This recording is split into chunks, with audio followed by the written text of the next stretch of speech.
Hey everyone, it's Joe Beethoven, and yes, I know it's been a while. What can I say? Binge playing a game is hard work, but the work is done, and it will not be undone. Okay, that was way too ominous, sorry about that. The point is, I finally finished Final Fantasy XVI, and now it's time to review the latest entry in what is arguably the most famous and prolific JRPG series of all time. In this review, I will attempt to answer two questions. Is FF16 a good game by itself, and perhaps even more importantly, is it a good Final Fantasy game? Better yet, is it a Final Fantasy game at all? I'm sure you've heard about some of the controversy surrounding this game and the choices the developers made in terms of direction for the series, but are those complaints actually warranted? Is FF16 a worthy successor to the series' incredible legacy, or does it leave the fandom by the wayside? Does Clive deserve to be counted among the greatest Final Fantasy protagonists, even though his hair isn't really that spiky at all? Let's find out. Let's begin by discussing FF16's narrative. As I said earlier, I will answer two separate questions as I talk about each aspect of the game.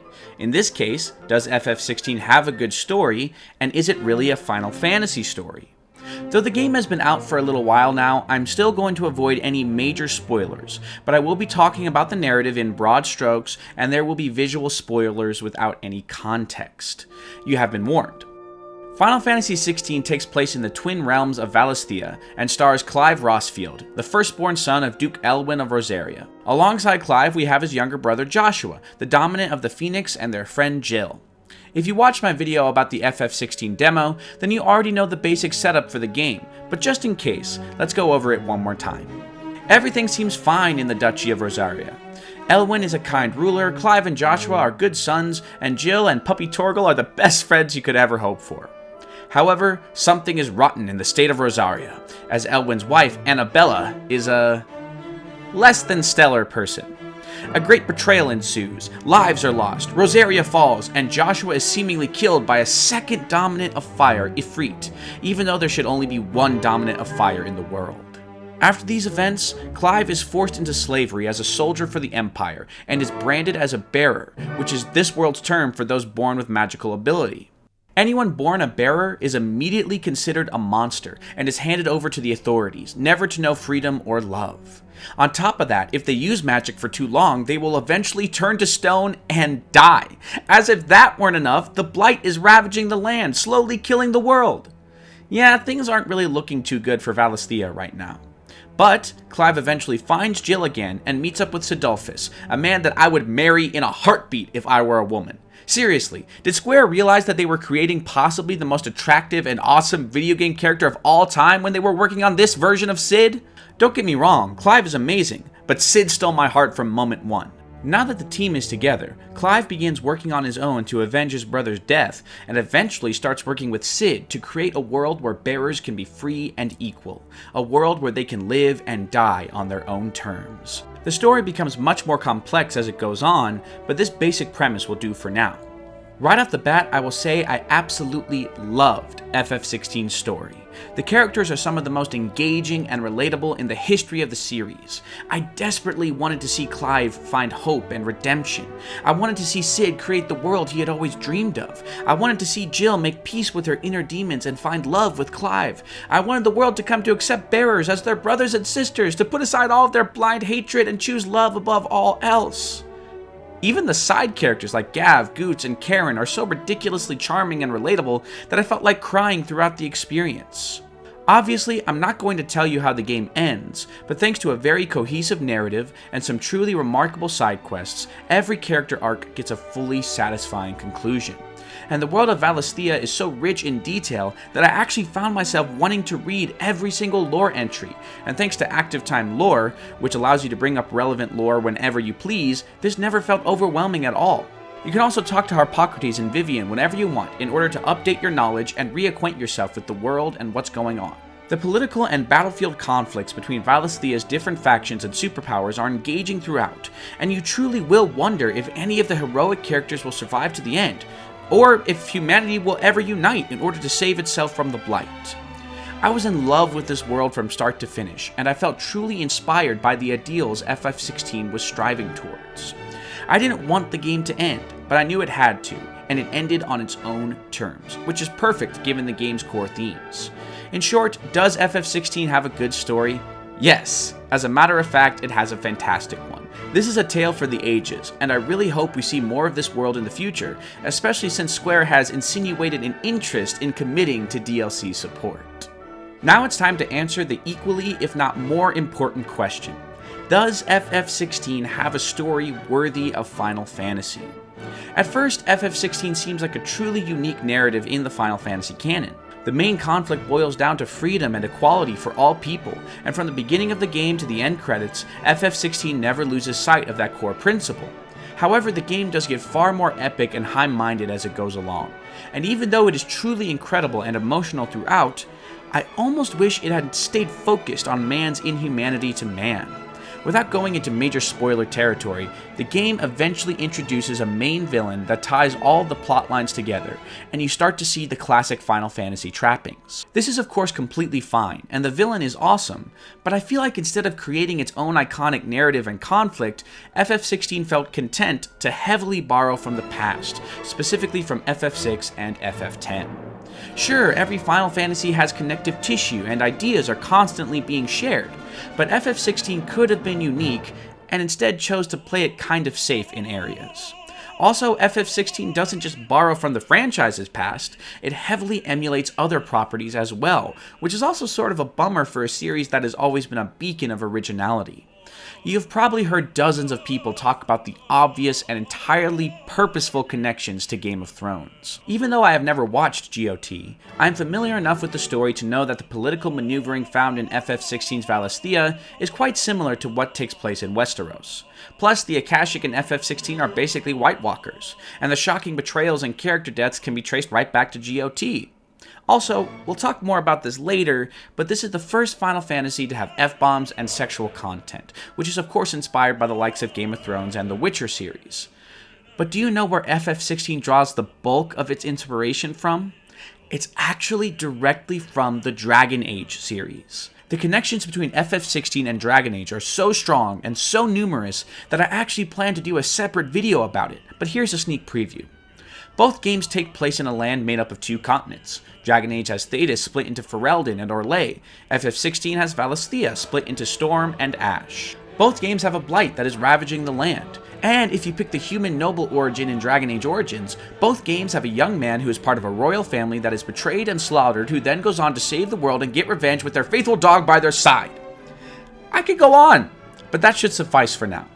The point is, even though I absolutely adore the story and characters of FF16, I can't help but be disappointed that Square didn't put more effort into creating something truly unique.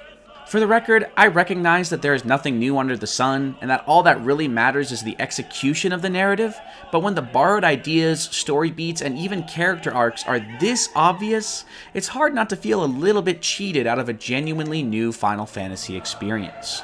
So in conclusion, even though FF16 has an incredible story with a detailed world, even though it has a guy named Sid, a chocobo you can ride, and even a Moogle, even though the final conflict of the game is torn right from the pages of previous Final Fantasy entries, I have to say that FF16 doesn't really have a Final Fantasy story, which is a great disappointment to me. I love it, don't get me wrong, but it feels like a different franchise, one that already existed for quite some time in various forms.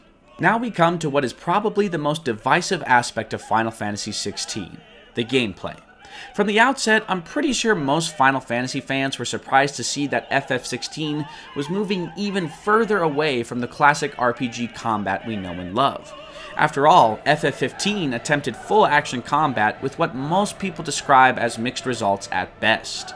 Then FF7 Remake came along and basically perfectly blended tactical RPG combat with action sensibilities. The success of FF7 Remake's combat system seemed destined to have an effect on the series moving forward. And yet, here we see FF16 doing away with nearly every tactical aspect of Final Fantasy combat and going full-blown Devil May Cry. This raised a few eyebrows, including my own. Could FF16 truly feel like a Final Fantasy game if nearly every aspect of Final Fantasy's combat history and style was stripped away? But before we get into that, is the combat even good? Is FF16 actually fun and engaging to play? The short answer is yes, it is extremely fun to play. The combat is fast, exciting, and actually does require a hefty amount of practice and skill to master. Clive has his sword, which allows for basic combinations, as well as infinite access to magic, which can be strung together with Clive's sword strikes. The lack of mana or ethers definitely feels strange, but once again we'll get to that later. Clive can also command his faithful dog Torgal to land precision strikes at just the right moment for extra damage. The true depth of the combat comes from Clive's access to his iconic abilities. Clive can have 3 icons equipped at the same time, and you can mix and match the abilities as you see fit. The abilities can either focus on HP damage, stagger building, or a combination of the two. The key is to strike the right balance for your playstyle. Do you want to focus on dealing as much damage as possible, as quickly as possible? Do you want to focus on rapidly depleting the enemy's stagger meter and then unleash a super move for extra damage? Or do you want to focus on crowd control or air juggling? There is a vast number of combinations within each icon, but on top of that, if you master an ability, you can then equip it to any icon, making it possible to combine essentially any ability with another to maximize damage output. The combat is deep, complex, and exciting. While there are few to no RPG elements to the battle system, it is one of the most well-crafted in the history of the series. When you aren't fighting waves of monstrous fiends and unleashing the power of your icons, you'll be exploring the world of Valisthea, taking part in hunts and side quests, and fighting some of the most intense boss fights in the series' history, both in human form and in icon versus icon clashes. I wish I could say every aspect of the gameplay was as fleshed out as the basic combat, but that is not the case. Though the game does open up at a point and the environments are absolutely breathtaking to see and experience, not to mention the amazing music that will be playing in the background. For every chest or item you find, there are about 20 completely empty areas devoid of anything except more monsters to fight. While exploring can be fun, most of the time it doesn't amount to much. In addition, though the hunts are thrilling and some of them are truly challenging, it takes a very long time for them to be introduced, and even though the side quests are rich in storytelling and character arcs, it actually takes way too long to get to that point. For the majority of the game, the side quests feel of little to no consequence, with Clive being sent around the land to kill X number of monsters or collect X amount of materials or even go around Cid's hideaway to deliver X number of soups. Though the dialogue and character work is still quite excellent, even in these more mundane side quests, the objectives just aren't interesting enough, and the truly special side quests are few and far between, which is really unfortunate, because they're pretty great. Next up, I want to talk about the boss fights, which are, once again, an unfortunate mixed bag. The normal Clive versus monster or Clive versus main bad guy fights are absolutely incredible. They are quite challenging, requiring you to truly know which ability combinations work best and to become very proficient with dodging and countering. And as you are trying to memorize the boss's moveset and nail down the best dodge timing, you can't help but notice the incredible visual spectacle of each devastating move the boss throws at you. The boss fights are truly a sight to behold and incredibly satisfying to conquer, but the iconic fights are a different story. To be clear, most of these fights are absolutely stunning and enthralling to play, but there is a common problem between these fights. They're pretty much all too long. Nearly every single one of these iconic clashes, as impressive as they may be, goes on to the point that it starts to feel like a drag. One of these fights goes on so long that I actually found myself laughing during what was clearly meant to be the most epic part of the fight. Also, the QTEs are visually incredible, but I found it jarring to have control taken away from me so frequently during these epic confrontations. In summary, even though the combat is absolutely incredible and some of the most fun I have ever had in a Final Fantasy game, pretty much every other aspect of the game has an issue that keeps it from reaching its full potential, which is of course a bummer. Overall though, I loved playing this game far too much for any of these issues to slow me down or lower my enjoyment level in a major way. And now, with all of that out of the way, is Final Fantasy XVI actually a Final Fantasy gameplay experience? This question is actually much easier to answer. No, absolutely not.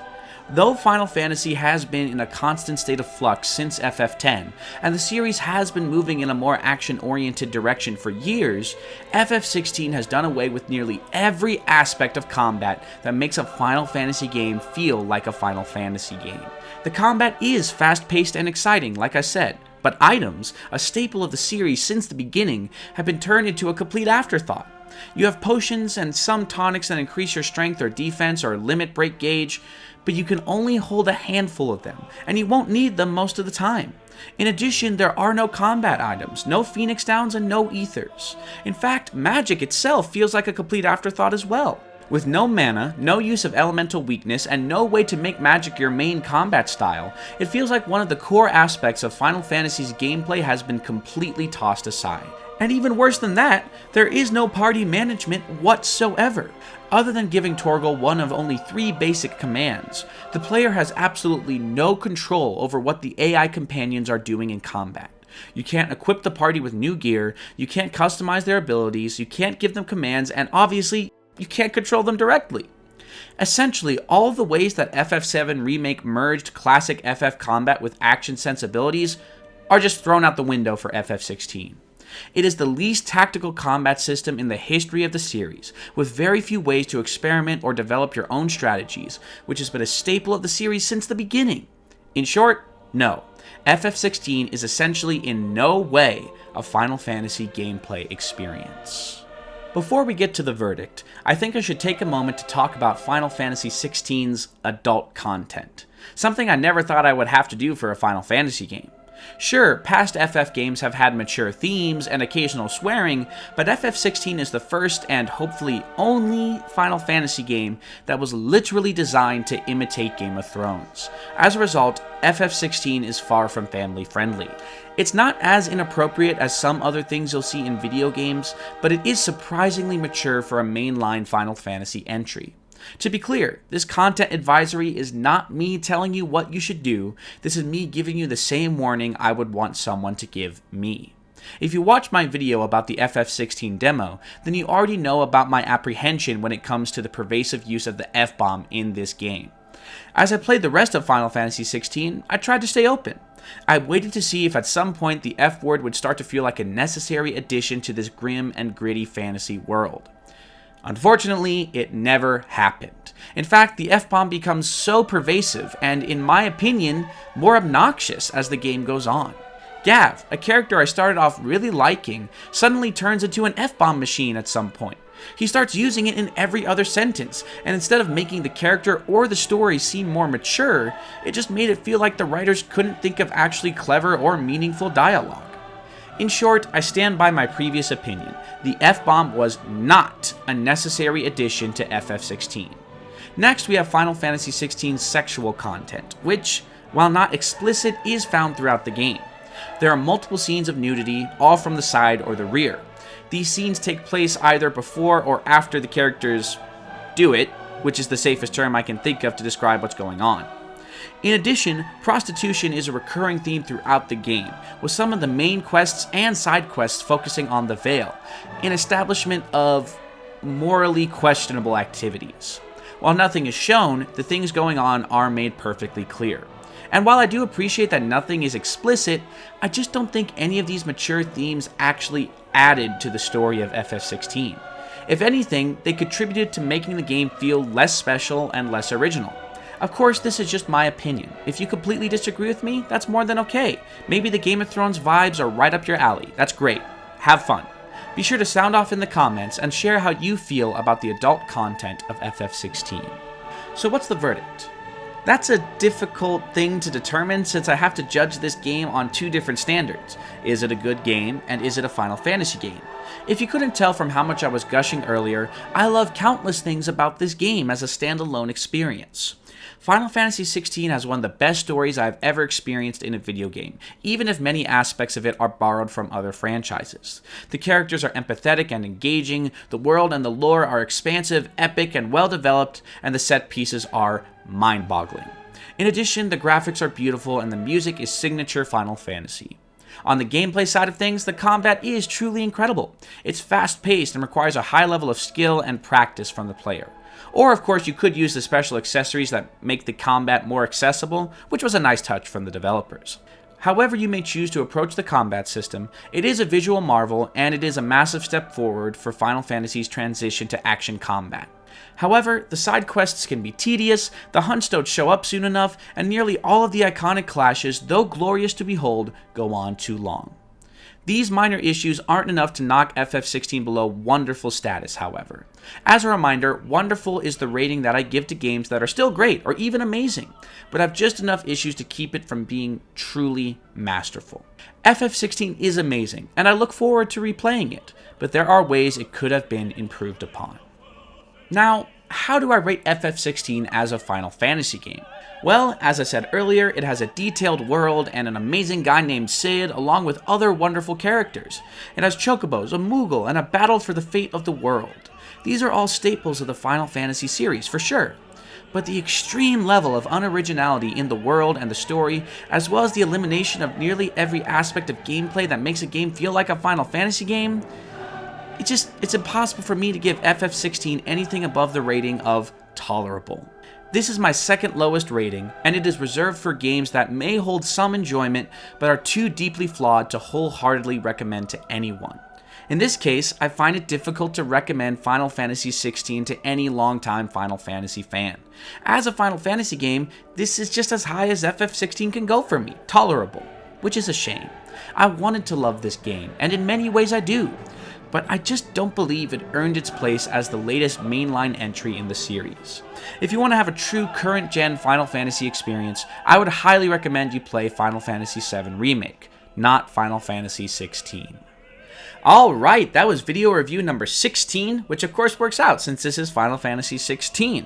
Thank you so much for watching, and I hope you enjoyed it. I know it took me a while to get this out, but actually this is probably the fastest I have ever finished a game this long. I don't get review copies, so I had to finish the game during my day-to-day life. I did it as fast as I could, and I hope you still enjoyed the video even though we're quite far along into Final Fantasy XVI's release window. I get it. I did my best, I did it as fast as I could, and I hope you're still here for my masterful thoughts. If you like this video, or even if you're just feeling generous, be sure to like, share, subscribe, and click the notification bell so you don't miss out on any upcoming masterful content. And like I said earlier, be sure to sound off below in the comment section. Let me know what you thought of Final Fantasy XVI. Was it your first Final Fantasy? Are you a longtime fan of the franchise? How did it come across to you? If you are a longtime fan of the franchise, do you think it's a proper evolution? Or do you think it kind of flies in the face of what's come before? If you're brand new, did you love it as your first experience, or did it not really sell you on the series?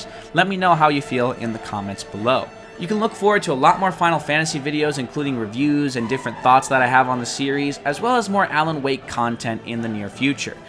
I haven't really been satisfied with Remedy's ad campaign and the different things they've revealed for Alan Wake 2 so far, which is why I didn't make more videos right away. You'll get my thoughts soon. I'm not unexcited, I'm still very excited for the game, but I have some disappointment I wish to share with you. Alright, that's all for now. God bless you guys, I'll catchphrase you later, and even though there's some negative feelings I have, this mantra keeps me going. Alan Wake 2 is coming. Very soon, actually, that's so crazy. Bye!